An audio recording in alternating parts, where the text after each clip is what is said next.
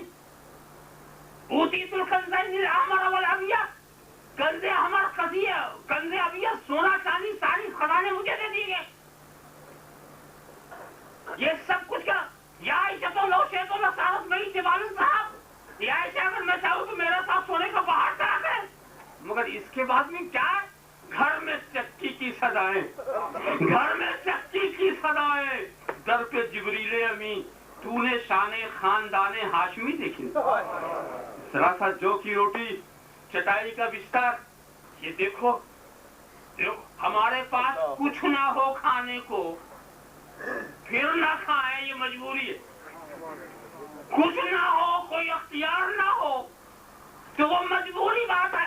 مگر مختار کائنات دنیا کو لات مار دے، وہ یہی اگر تو وہ اختیاری بات ہو. یہ زہد اختیاری زہد تھا، یہ اعراض دنیا اختیاری اعراض تھا. اور اعراض کا عالم یہ تھا کہ حضرت صدیقہ فرماتی ہے کہ جس دن حضور کا وصال ہوا، رات میں جب حضور کا وصال ہوا تو رات میں جلانے کے لیے چراغ میں تیل نہیں تھا. ما ترک رسول اللہ صلی اللہ علیہ وسلم دینارا ولا درہما ولا بعیرا ولا شاتا، نبی نے نہ دینار چھوڑا، نہ درہم چھوڑا، نہ اونٹ چھوڑا، نہ بکری چھوڑا. ذرا سا دیکھو، مالک کونین ہیں گو پاس کچھ رکھتے نہیں، مالک کونین ہیں گو پاس کچھ رکھتے نہیں.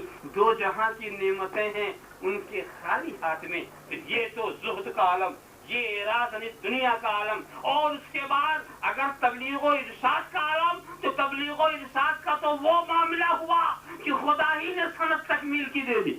وہ معاملہ ہوا کہ اتمام نعمت اور تکمیل شریعت اور تزکیہ نفوس اور تاسیس دین کی سند ملتی ہے تو خدا ہی نے رہا الیوم اکملت لکم دینکم. میں نے کامل کر دیا، دین کو مکمل کر دیا. اب جب دین مکمل ہو گیا ہے، نعمتیں مکمل ہو گئی، اللہ تم سے راضی ہو گیا ہے، اب اس پر تم اضافہ نہیں کر سکتے، اب اس میں اضافہ نہیں کر سکتے. یہاں ایک خاص بات کی طرف توجہ دلا کر بات کو مختصر کروں. دین میں اضافے کی شکل کیا ہوتی؟ اس لیے کل بدعت ضلالہ، کل بدعت ضلالہ، سب انہوں نے یاد کر لیا. جو بدعت کی حجے بھی نہ کر سکیں ان کو بھی یاد ہے. ہر بدعت گمراہی ہے، ہر بدعت گمراہی ہے، ہر بدعت گمراہ ہے.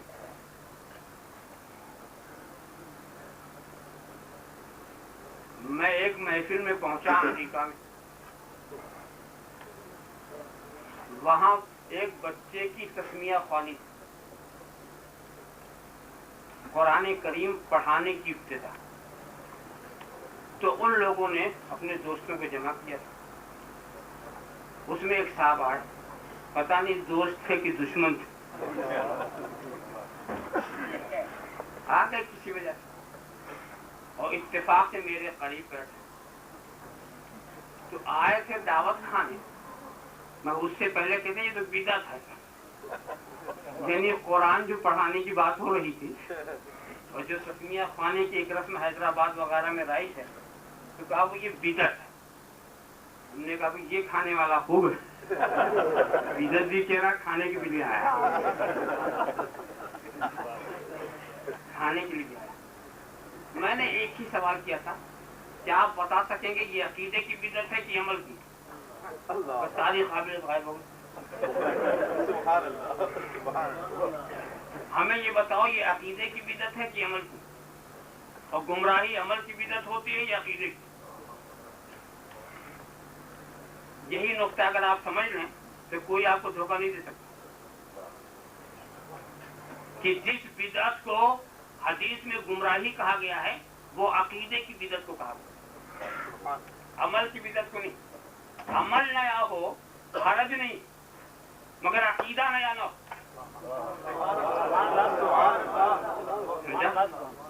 عمل نیا ہو اس میں حرج نہیں، عقیدہ نیا نیا ہو. کیا مطلب؟ دین کی تعلیم دینا یہ تو حضور کے زمانے کی چیز، پرانی چیز. دین کو تعلیم دینا ہے، یہ تو ایک عقیدے ایک نظریے کی بات ہوگی نا، مگر کیسے دینا یہ عمل، کیسے دینا یہ عمل. اب اس عمل میں اگر کوئی نیا پن ہو تو یہ گمراہی نہیں ہے.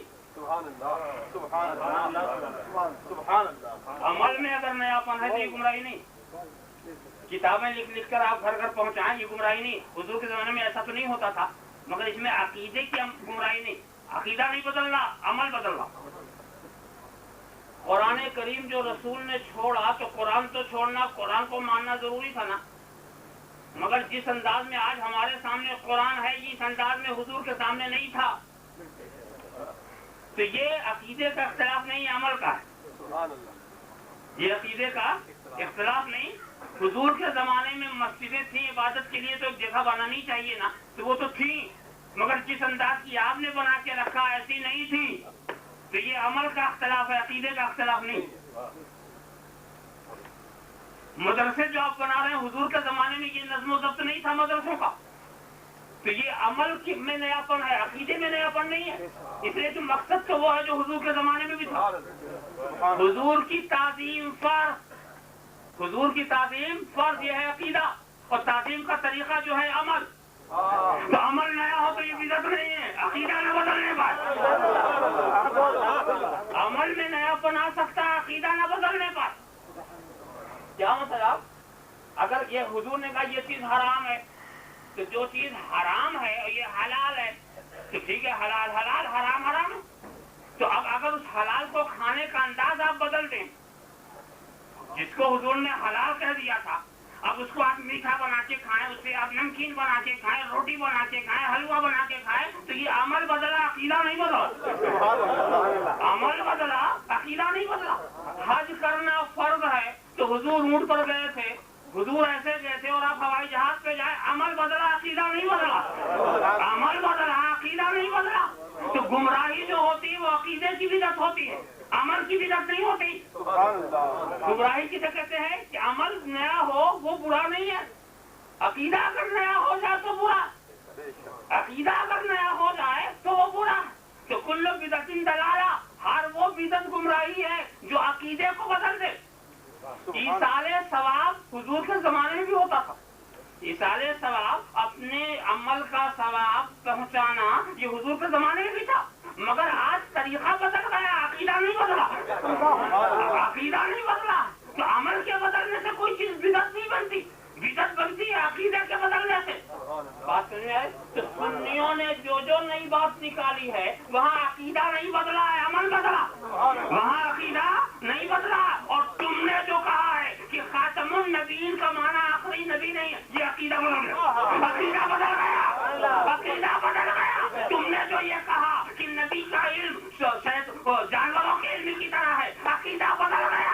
تم نے جو یہ کہا کہ نبی کا علم شیطان کے علم سے کم ہے، عقیدہ بدل گیا. تم نے جو یہ کہا کہ نبی کو ہمارے مولویوں نے اردو سکھائی ہے، عقیدہ بدل گیا. تو تم اصل میں بدعتی تم ہو. کل بدعت ضلالہ، اور ہر بدعتی گمراہ ہے. اللہم صل علی سیدنا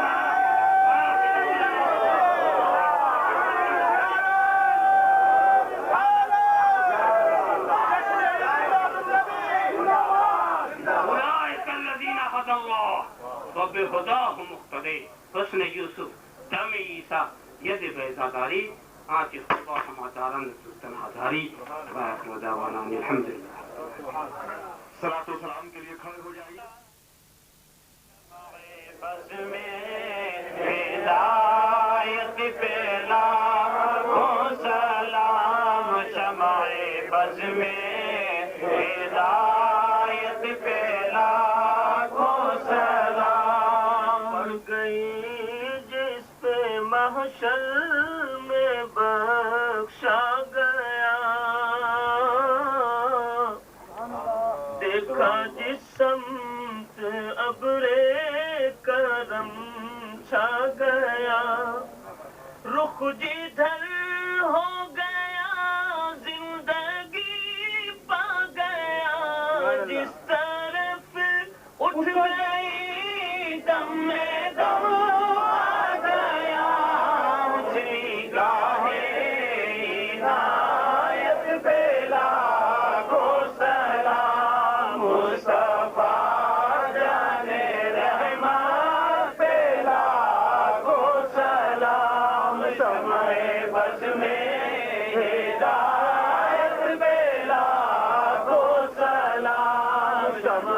بد میں ہدایت پہ لاکھوں سلام ابر جود و عطا کس پہ برسا نہیں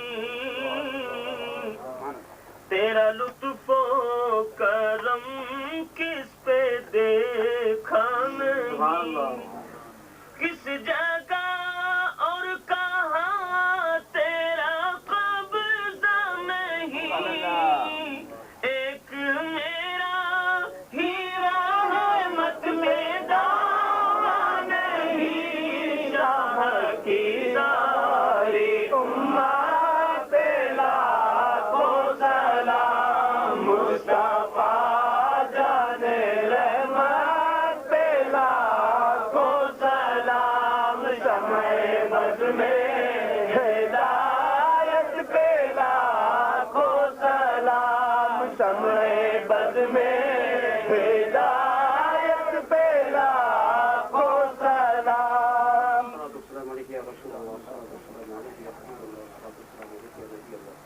الصلاة والسلام عليك يا خير خلق الله الصلاة والسلام عليك يا قاسم رزق الله الصلاة والسلام عليك يا غوث المنتقد الصلاة والسلام عليك يا زينة عرش الله الصلاة والسلام عليك يا جمال الملك الله الصلاة والسلام عليك وعلى آلك وأصحابك وأزواجك وذرياتك وعلماء أمتك وأولياء ملتك وشهداء محبتك يا رسول الله اللهم صل على سيدنا مولانا محمد وعلى سيدنا محمد اللهم احينا الذاكرين وامتنا الذاكرين واحشرنا في زمرة الذاكرين اللهم احينا عارفين وامتنا عارفين اللهم احينا سالكين وامتنا صالحين واحشرنا في زمرة الصالحين اللهم احينا راكعين وامتنا راكعين واحشرنا في زمرة الراكعين اللهم احينا ساجدين وامتنا ساجدين واحشرنا في زمرة الساجدين اللهم ثبتنا على الاسلام والايمان وامتنا على الإسلام والإيمان واحشرنا على الإسلام والإيمان اللهم أحينا في حياة العلماء وأمتنا بموت الشهداء واحشرنا في زمرة الأولياء وأدخلنا الجنة مع الأنبياء اللهم أحينا سعيدا وأمتنا سعيدا واحشرنا في زمرة السعداء اللهم إنا نعوذ بقدرك القديم وتولك العظيم ولطفك العميم اللهم ادفع عنا البلاء والوباء بحرمة عبادك المقربين من الأنبياء والمرسلين والشهداء والصالحين والأبدال والأوتاد أجمعين اللهم اغفر لنا ولوالدينا ولأستاذنا ولمشايخنا ولعلمائنا ولأحبابنا ولأصحابنا ولجميع المؤمنين والمؤمنات والمسلمين والمسلمات الأحياء منهم والأموات ولمن حضر إلينا ولمن غاب عنا اللهم ارزقنا في الدنيا زيارة سيدنا ومولانا محمد صلى الله عليه وسلم وفي الآخرة لقاءه والشفاعة سبحان ربك رب العزة عما يصفون وسلام على المرسلين والحمد لله رب العالمين الفاتحة